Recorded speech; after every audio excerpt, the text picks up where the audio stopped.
Welcome to Often Pacing on Tab Radio, Racing and Sport. Tim Walker will be joined by Matt Young and Oliver Cownie as they delve into the form for today's Pinjarra harness meeting, as well as an early look at tomorrow's meeting at Gloucester Park. We are Often Pacing. We certainly are, and it's great to have your company on this Monday morning, the 4th of March, public holiday in March. It means one thing, Pinjarra Cup Day, and it is great to have your company on Often Pacing today. Tim Walker with you, and as always, joining me down the line this morning, Matt Young. A very good morning to you. Good morning to you, Tim, Ollie, everyone tuned in. Yeah, looking forward to Pinjarra Cup today. There's an outstanding field, as we've mentioned, and a few scratchings, but a couple of worthy replacements going in. Yeah, absolutely spot on. And we've got Ollie Cownie joining us on the line as well. Ollie, a very good afternoon to you over there in Sydney. Good afternoon, Tim. It's great to be on. It's a big day ahead of us today, Pinjarra Cup Day, gents. Michael Brennan is going to be a special guest just after 9:50. We'll have a chat to him about Pinny Tiger, who has more than halved his quote in the Pinjarra Cup. But that will come all in good time, because we need to get back to Friday night and have a look at some of the highlights from the program. Of course, we had the Sales Classics there, where the 2-year-olds, it was all about Aiden DeCampo, and from a 3-year-old point of view, 10 to the dozen was too good for the Colts and Geldings, and we saw a filly in Waterloo that is right in the zone at the moment. So why don't we rip into it, gents? We'll get stuck into a couple of horses to follow, and Ollie, you can lead the way here, because we're going to start off one away from the Classics itself. We'll get to them in just a moment, but this will lead into Matt as well. Jasper Vella Beach, gents. So Ollie, give us your take, and then Matt, I'll get your thoughts after that as well. I thought he was a really good run on Friday. He's been racing really well. I'm not sure he's actually gone any better than he has recently. He's got great gate speed. He took the lead early on, and they went really hard. They went a 36 lead time and then a 28 first quarter, 27 second quarter, and he was probably entitled to tire a bit after that, but he still stuck on really well. He managed to run a pretty close up third, and the winner in the end came from a long way back on the fence. So it sort of didn't set up very well for him there, but he still ran a really game third. So I thought he was a horse to follow. Matt, your take on it? Yeah, absolutely agree. I thought he was outstanding to absorb that sort of pressure, which in the past you would say that Jasper Vella Beach isn't known to be able to take that sort of pressure and be able to finish it off. And in a career best mile rate, 154.2, 36 lead time, as Ollie mentioned, but then 28.5, 27.8, so 56.3 for that first half. And then to fend off the challenge of Rumour Has It, and then be able to kick back underneath Wonderful to Fly and beat her home. Only horses beating him were I'm a 5-Star General directly behind him, and Flying Rumour, as mentioned, had that really soft run. It was a pegs race with how quick they were going. The horses off the pegs found it quite difficult, but I thought Jasper Vella Beach is definitely one to follow out of that race. All right, so that's one that the boys both agree on. Now, Ollie, I'm going to get to you in just a moment. Here's the closing stages of the 2-year-old filly Sales Classic on Friday night. Copperhead Lady's about to work into the clear. Highview Heidi and Winter Wonder gets to the outside and is starting to come home. Better Get On Pip tries to get on terms. Ruby Lou, Better Get On Pip. Copperhead Lady, Aiden Francis again. Copperhead Lady over the top of them, takes the lead and wins. Copperhead Lady beat Better Get On Pip. Beautifully called there by Matt. Of course, Copperhead Lady, too good, leading home a Ryan Bell Quinella there. And Ollie, you were really taken by the performance of the second horse. I just think with Better Get On Pip, her first run, her debut, albeit was a bit fortunate that Jax's Ideal galloped and she took up the front, but she was still really good to fight on there and hold off the challengers late. And then her second run in the heats was outstanding again. She again had to do a lot of work, and I think this run in the final was the best yet from her. Another run in the breeze. Did quite a bit of worked over the leader, and then was just pipped by the stablemate that had a really soft run in behind. So I think Better Get On Pip will just keep getting better with racing, and she's going to be a really nice horse, I think. Another one of the features on the night was the Colts and Geldings Sales Classic, and this will be where we get Matt involved with one of his horses to follow. third quarter. Shaking off the danger for the meantime was 10 to the dozen, but Menamshay will dig deep, and here's Grievous around the outside coming up 3 wide. 10 to the dozens in front into the straight. Menamshay on the outside. Grievous makes the line of 3. 10 to the dozen in front. Menamshay trying to get there. 10 to the dozen fighting off Menamshay, who drives late, but in front 10 to the dozen wins. Second was Menamshay, and third got very tight at the line. So it was a win for Greg and Sky Bond there, and their other runners ran third and fourth in the Little Master, and then you came along, and Matt, it was hard not to be taken by the performance of the Little Master. Yeah, his performance was absolutely outstanding. He came from back in the field, quick last half, 56.2. He was off the track, and just his last 150 metres, he really sizzled through the line. So I thought his performance was one of a horse that's going to win next start, you would imagine. He's really come on after what could be, say, a little bit of a slower start to the preparation. We know how good he can be, but he went around to the big price on Friday night, and I think he'll be one that caught the eye of a lot of people. But in the same race, Curious Boys won. That's caught my eye the last couple, and I thought the performance again on Friday was full of merit, and I think this horse will be winning one very soon for Kevin Keys. All right, and Ollie, you can just leave us with one more horse to follow before we move on to Pinjarra today. On Friday, I thought the run of Street Appeal was really, really good. 3 back, he was quite badly held up, and then 2 back, he was held up again. But finally, this time, he got a bit of clear running late off a soft trip and was able to get home in 27.4. So I think he's really starting to get closer to what he can do. So if he finds a suitable race, I think he could be one to follow at odds.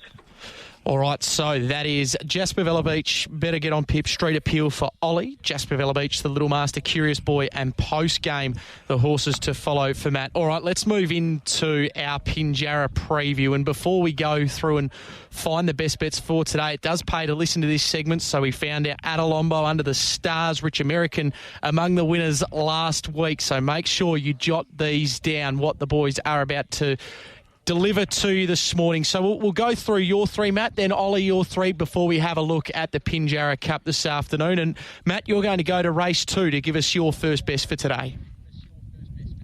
Yeah, well, I thought Cabochon would be winning race number 2. It should just go around at the shorter quote and get the job done. Not going to tip this one for the punters out there today because it's blind Freddie could pick this horse. So, look, I'm going to tip the 1, Go Mario, for a place. Nearly flip of the coin odds for the place. Has been a little bit of juice taken out of it since the markets have gone up with Tab Touch, but at the same time, I thought Go Mario has been a big improver this preparation. It's got some good gate speed and looks at a really good place chance, in my opinion, in the second. So that was the way I would play race number 2. All right, and for those that were listening just a couple of moments ago on the Sports Daily, yes, absolutely, continue on and tell us about Great Boulder. Yeah, race 4, number 7, Great Boulder. He's a horse who's just got so much high speed, and I thought Franco Encore obviously looks hard to beat off the inside draw. Just thought Great Boulder, with the smallish field, he would just be too strong for them, so I marked him as the best of the day, and I still think he's a pretty good price. They could overturn each other in the coming hours into the race. So, look, I'm pretty keen on Great Boulder. I think he's a really smart horse. He's got his own little issues, but at the same time, I think if he does everything right, he'll be winning that race number 4. And in race number 9 on the program today, we will have a look at this race, which I thought was a really interesting affair. We've got the standing start Caper. I think Rich American's come up short enough. I'm going to go the soft option again here and tip a place getter. Skippy's Delight. He loves the places. I thought flip of the coin odds about him was really good too. He's placed 50 times in his 94-start career. So that gives you an understanding that flip of the coin odds in a 50-50 battle for placings. I think he can get that job done here. So race 9, number 3, Skippy's Delight a place. Race 2, number 1, Go Mario a place, and race 4, number 7, Great Boulder to win, and as my best bet, Tim. All right, so that is for Matt. Ollie will bring you in. Now, you're going to kick off with the first of your plays in race number 5 today, which is an intriguing affair as well, it must be said. There's a few nice horses going around in this that I think are racing better and better each time they go around. I think He's Good as Gold has been really good his last 2 runs, with a 3rd and a 4th, and the 4th was in a 4-year-old feature. I think he's got really good gate speed.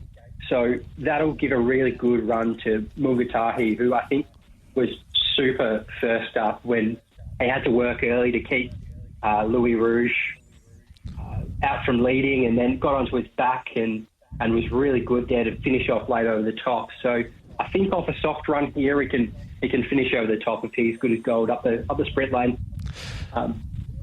I came up with the same numbers in race 9. I thought Rich American would be really hard to beat, but I did think Skippy's Delight could run a really good race at odds. He was outstanding to beat Mickey Jet the other day in a really sort of just ran them off their legs in the end. So I think he's a cheeky outside chance of knocking them all off here. But the easy way to play it is probably a 1x3, mostly a place. And then in race 10, I came up with Nancy K, who I thought would get every possible chance to run a place on the back of Inner Wink, who has really good gate speed and first up was a really nice winner in good time. I think Nancy K's probably gotten in quite short now, the place. I'd probably be looking for around $2 if I was to get involved there, the place. Okay, Nancy K, the place there for Ollie in race number 10 to go with Mungatahi in race number 5 and also Skippy's Delight in race 9, which is where Matt and Ollie both agree there. Matt also with Great Boulder, race 4, number 7, and race 2, number 1, Go Mario, the place. All right, gents, let's have a look at the Pinjarra Cup, thanks to WA Country Builders, before we move along to Gloucester Park tomorrow night. So obviously Magnificent Storm and Magnificent, the 2 scratching. So Swingband into barrier number 7, and Cordero, who ran a good race on Friday night, is into barrier number 9. Matt, I'll go to you firstly here. How did you see this playing out early? Yeah, well, there's a bit to sort of look at in this race. El Capone's got gate speed in his own right. Armour Einstein, doesn't look like the pegs could be an option for Armour Einstein with those horses off the back line likely to go down there. So they might throw caution to the wind and have a little look. But I think El Capone has got the speed early to hold him. And then you've got Ideal Asian will be coming out as hard as he can. So will Minstrel. Average Joe might come out hard. He hasn't raced for a little while. Jaws of Lincoln, as we know, will be coming out really hard as well. So I think you can see about 4 or 5 horses off the front line getting involved. I have got a sneaky feeling that Jaws of Lincoln might have the speed to get around them, but I've sort of based my selection on Minstrel just because I don't really care where he sits. I think he's in career best form and I think he can win from the breeze, so that's why I went with him. But yeah, it's a really interesting race, and I'm interested to get Ollie's take, which my opinion of this race is if there is plenty of speed early, which could lead to a decent lead time for that first lap trying to find positions, it could really bring some of the back markers into the race, i.e. Pinny Tiger, Mighty Ronaldo and Tricky Mickey. Yeah, absolutely. Ollie, I'd be keen to get your thoughts, and in particular Lavra Joe. What happens? What do you think they'll do with him first up today since that little cameo that he made in the back part of December and early January? I thought it was a really difficult race to work out who'd win. Really tricky. There's some outstanding horses here. It's a super race, but I agree that I thought Minstrel was clearly the hardest to beat, going brilliantly, absolutely flying the horse. I thought he could just about do enough to lead. He all but kicked up under Lavra Joe last time and then galloped. So I think this time Lavra Joe first up. I think they might have a little look early, but then they maybe don't want to get him over racing ahead of a pretty busy period with the Nullarbor coming up too. So the danger to Minstrel leading is probably Jaws of Lincoln, as Matt mentioned, but if Minstrel gets any kind of trip here, I think he'll be too good for them. I think, as Matt mentioned, the back markers will really come into this if a Jaws of Lincoln does lead and then gets over racing. So I think Pinny Tiger, maybe if he drifts a bit in the market, could be a really good knockout hope off a soft peg strip. What's the sort of price that you'd look to get involved there, Ollie, with Pinny Tiger? I think about probably $10. I'd be happy to have something on him. I think any shorter, he needs quite a bit of luck to go his way, and he needs a tempo to be on, so you can't really take single digits about him, I'm thinking. All right, it was as much as $19 when the markets did open earlier on. So for Magnificent Storm... A few for those deductions there now, Tim. Yeah, absolutely there is. So with Magnificent Storm coming out, that's obviously a big talking point there. Hopefully we'll get to see Magnificent Storm in the next week and a half in the run-up to the Nullarbor. All right, so we'll leave Pinjarra there and we'll turn our attention to Gloucester Park. Just an early look towards tomorrow night. And Matt, to you firstly, you're going to target race number 4. Yeah, races 4 and 9 for me tomorrow. Looking at the 4th, I actually like the way Stars of Gold's come back, and I thought it was a really good each-way chance in this race. Colorado Banner's not a horse that can do a huge amount of work in his races. I thought Henwood Bay was just a touch disappointing last start. Louis Lebeau's racing really well, but I just thought over the middle distance, Stars of Gold's a good front runner. The last 2 starts have been good, and I thought he was a really good chance. So happy to be with Stars of Gold on an each-way basis in the 4th, and in the last, even up the 70 metres or effectively 50 metres, I was pretty keen on That's Not My Gate. Things went wrong last start, a few gear issues. I think this horse is a really good stayer, and I think can win the final event, the trot, race 9, number 6, That's Not My Gate, and race 4, number 1, Stars of Gold. But of course, as we know, it's price dependent, so we'll know more tomorrow on the Sports Daily. All right, make sure you stay tuned in to that preview thanks to Retrovision tomorrow morning from 8:45. And Ollie, you're going to also target race number 4. I thought in this race, Henwood Bay was actually quite a decent run last start in the breeze. I thought before his win at Albany, he'd had a bit of a gap between runs, so he might have needed that run, but he was still really good to breeze and win. And then last start, he sat in the breeze again and wasn't quite good enough, but I thought with a bit of speed out wide, he might be able to either force his way to the top or ensure he doesn't mislead us back. And from there, either way, I think he's a really good hope in this. So I thought Henwood Bay would be hard to beat. And in race 5, I thought this looked a really good race for Rockaball to get back in the winners' circle. He was really good recently off a Pegs trip where he flashed late at a Bond horse and couldn't quite win, but I thought he was really good there. And then he was maybe a touch disappointing 2 back when the race set up well for him to run on, and he couldn't quite run on. But last start, he was really good flashing to 3rd late. So I thought he could do enough to hold the lead over Ultra Red, and then if he does hold the lead, I think that takes him a long way to winning. All right, so tomorrow night for Matt, he's with race 4, number 1, Stars of Gold, and race 9, number 6, That's Not My Gate. Ollie with race 4, number 2, taking Matt on there with Henwood Bay, and then race 5, number 1, Rockaball.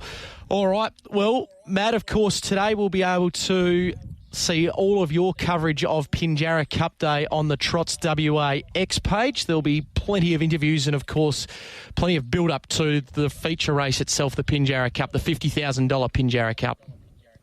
Yeah, looking forward to it and going to try and get a comment or at least an interview from every participant in the Pinjarra Cup as well to give that the real good lead in. So no doubt, well, we've got Justin Prentice, he'll have 3 runners in the race, and also Greg Bond's got 3 runners in the race. So that takes a large portion of it, but we'll be getting a word from everyone involved in the Pinjarra Cup today. All right, you have a good afternoon down there. Cheers. There is Matt Young with his look at everything coming up over the next 24 to 48 hours. And Ollie, you enjoy all of the action as well. Thanks for being a part of Often Pacing once again today. Thanks, Tim. There is Ollie Cownie and also Matt Young with their look at the next couple of days. Of course, if you'd like a recap of their selections, you'll be able to catch that on the podcast at tabradio.com.au. You can also jump on Apple Podcasts and Spotify.